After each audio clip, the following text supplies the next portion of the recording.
వీరుడైన అభిమన్యుడు 16 సంవత్సరాలే జీవించి ఉండడానికి కారణం ఏంటి? ఇది ముందే నిర్ణయించబడిందా? దీని వెనుక ఉన్న కారణం తెలుసుకోవాలంటే ఈ వీడియోను చివరి వరకు చూడండి. దైత్యులను సంహరించడానికి దేవతలు వారి యొక్క అంశతో భూమిపై అవతరించారు. చంద్రుని కుమారుడైన వర్చస్సు యొక్క అంశతో అభిమన్యుడు అవతరించాడు. వారు అవతరించే సమయంలో చంద్రుడు దేవతలతో ఇలా అంటాడు: నా ప్రాణం కంటే ప్రియమైన నా కుమారుణ్ణి నేను ఇవ్వను. అందువల్ల ఒక ఒప్పందం చేయండి. దాన్ని మీరు అతిక్రమించకూడదు. భూమిపై రాక్షసులను సంహరించడం మన కార్యమే. అందుకని వర్చస్సు అక్కడికి వస్తాడు, కానీ ఎంతో కాలం ఉండడు. ఇంద్రుని కొడుకు ప్రతాపవంతుడైన అర్జునుడు నారాయణుని యొక్క మిత్రుడిగా జన్మించాడు. అటువంటి అర్జునుడికి మరియు సుభద్రకు కొడుకుగా ఈ వర్చస్సు జన్మిస్తాడు.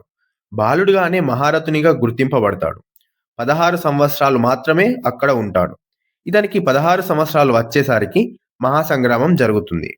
ఈ యుద్ధంలో వీరులంతా శత్రువీర వినాశనాన్ని చేస్తారు. ఒకరోజు కృష్ణుడు మరియు అర్జునుడు లేని సమయంలో శత్రువీరులు చక్రవ్యూహాన్ని రచిస్తారు. ఆ సమయంలో బాలుడైన నా కుమారుడు అభేద్యమైన చక్రవ్యూహంలో ప్రవేశించి నిర్భయంగా విహారించి శత్రు సంహారం చేస్తాడు.